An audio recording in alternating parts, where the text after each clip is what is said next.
Assalamualaikum warahmatullahi wabarakatuh. Kembali lagi kita di podcast ID Cabang Labuan Batu Utara.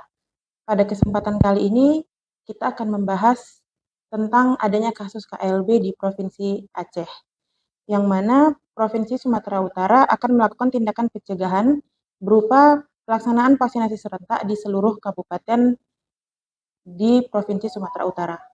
Nah, kita akan bahas khususnya di Kabupaten Labuan Batu Utara. Untuk itu, pada kesempatan ini sudah hadir bersama kita Dr. Varianti Lubis. Beliau merupakan Kepala Bidang Pelayanan Pencegahan dan Pengendalian Penyakit di Dinas Kesehatan Kabupaten Labuan Batu Utara. Selamat siang, Dok. Siang.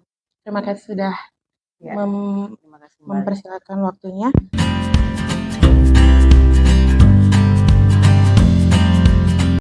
Baik, Dok. Di sini kan kita akan bahas terkait polio dan pelaksanaan vaksinasi serentak di Kabupaten Labuan Batu Utara. Yang akan dilaksanakan mulai kapan ya, Dok? Pencanangannya itu serentak tanggal 13 Februari. Tanggal 13 Februari. Baik, Dok, mungkin kita bisa sedikit kasih informasi. Sebenarnya apa sih polio itu? Ya, terima kasih. Polio itu atau poliomyelitis adalah penyakit yang sangat menular yang disebabkan oleh virus polio. Virus polio itu dapat menyerang sistem saraf dan dapat menyebabkan kelumpuhan, bahkan dapat menyebabkan kematian. Oh, berarti bahaya ya, Dok? Mungkin bisa sedikit dijelaskan, Dok, apa sih gejala-gejala dari polio itu? Ya, mungkin kita bisa sedikit memberi informasi kepada masyarakat awam yang belum mengetahui gejala-gejala awal. Gejala awalnya itu biasanya terjadi demam, kemudian kelemahan otot, kemudian sakit bagian kepala, bisa juga muntah, kemudian terjadi kaku, misalnya kaku pada leher atau nyeri pada tungkai. Itu gejala awal.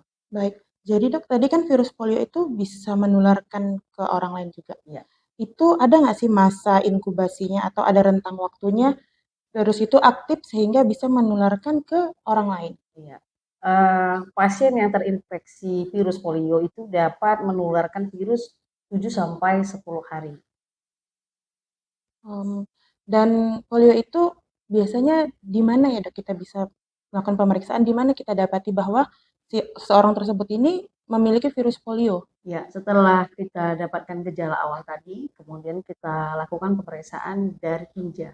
Oh, dari tinjanya. Berarti kita lakukan pemeriksaan pada tinja dan kita lihat pada mikroskop biasanya ya, Dok, pada tinja ya.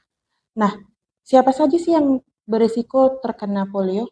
Ya, khusus untuk subpin polio ini kita pada umur 0 sampai 59 bulan. Berarti usia di bawah 5 tahun ya, Dok? 5 tahun kurang 1 hari. Oh. Nah, efek dari polio itu sendiri apa, Dok? Ya, biasanya kalau sudah muncul gejala utama, kita takut bahwa akan terjadi lumpuh layu. Lumpuh layu. Kemudian bisa juga terjadi pengecilan otot kaki. Berarti jadi kita perjelas ya, Dok. Berarti misalnya ada seseorang yang terkena virus polio, yang tadinya ukuran kakinya itu normal seperti anak yang lain, setelah dia kena virus polio, berarti lama-kelamaan kaki si anak tersebut dalam konteks arti mengecil. Ya, pertama dia gejala awalnya tadi terjadi demam dan sebagainya, kemudian dia terjadi lumpuh layu pada kaki dan bisa kelamaan akan mengecil. Baik, ada nggak obat untuk menyembuhkan polio itu sendiri? Kalau saat ini belum ditemukan obatnya. Hanya untuk pencegahan terjadinya adalah pemberian vaksin.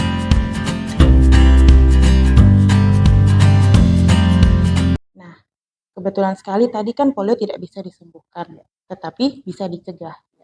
Nah, kebetulan sekarang ini kan sedang marak-maraknya dilaksanakan vaksinasi polio ya, Dok, seperti yang tadi katanya di Kabupaten Labura mulai tanggal 13 Februari. Boleh nggak, Dok, sedikit berbagi cerita bagaimana sih peran Dinas Kesehatan Labura itu dalam menangani kasus polio khususnya di Kabupaten Labuan Batu Utara? Ya, jadi awalnya kita kenapa terjadinya subpin polio ini, sejarahnya dari adanya ditemukan kasus polio di Aceh. Maka begitu ada satu kasus polio, maka terjadilah KLB. Nah, kebetulan kita berada di tetanggaan provinsinya dengan Aceh, maka kita harus melaksanakan subpin polio. Itu sejarahnya. Jadi peran sertanya Dinas Kesehatan dalam hal ini, kita sudah membuat dan mengundang para lintas sektor dan lintas program untuk melakukan microplanning bagaimana rencana-rencana yang akan kita sukseskan karena capaian polio ini 95%. Jadi awalnya kita sudah mengundang lintas program dan lintas sektoral untuk melakukan microplanning dan membicarakan hal-hal apa yang akan kita kerjakan.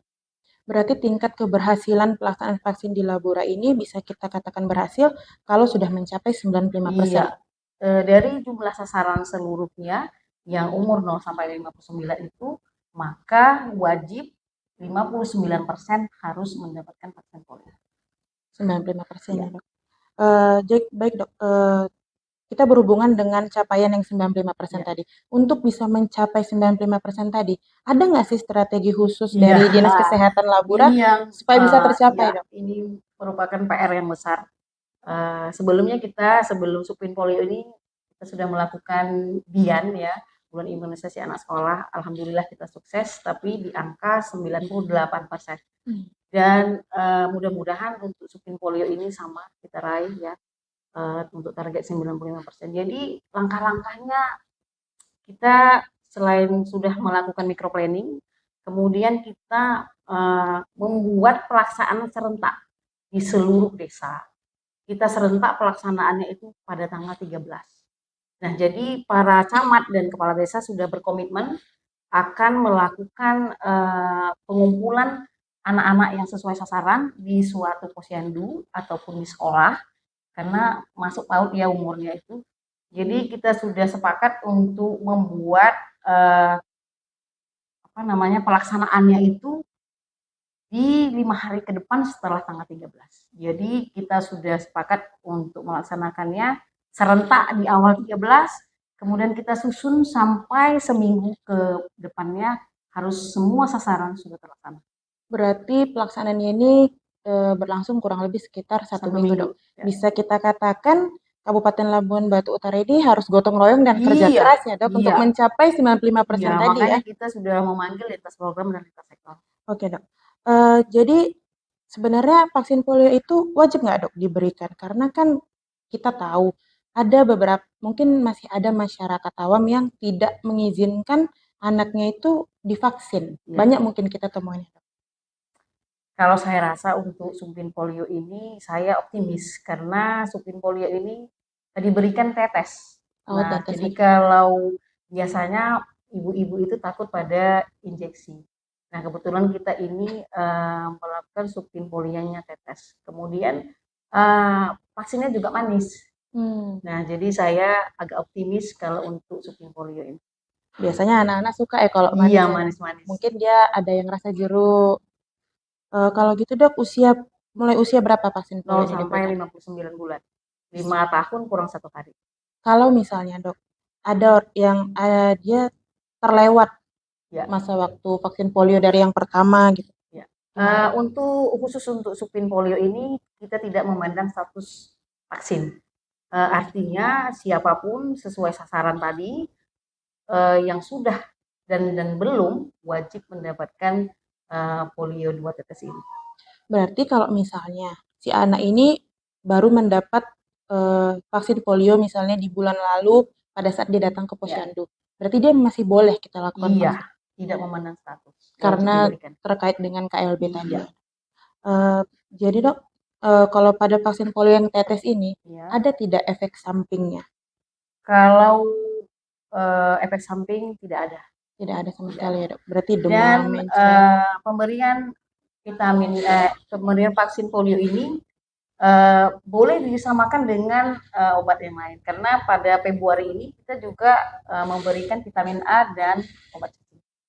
Oh, berarti kita nanti sekalian juga kasih vitamin A dan obat cacing. Jadi ini merangkup semua ruang lingkup ya dok, nggak hanya Dinas Kesehatan ya, lintas terkait semua kita libatkan dalam pelaksanaan karena ini. Kalau Dinas Kesehatan saya rasa nggak sanggup ya kan, karena yang punya sasaran itu adalah bapaknya kepala desa dan bapak camat. Jadi saya libatkan lintas sektor. Itulah tadi perbincangan kita mengenai vaksin polio dan sedikit gambaran apa itu polio. Mudah-mudahan bermanfaat untuk ya subscribernya ID cabang Labuan Batu Utara.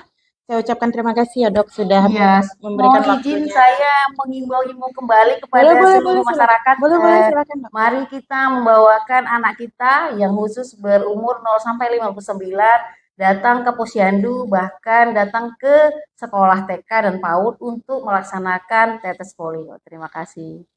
Baik, sekian podcast kita hari ini. Assalamualaikum warahmatullahi wabarakatuh dan terima kasih. Terima kasih. Assalamualaikum.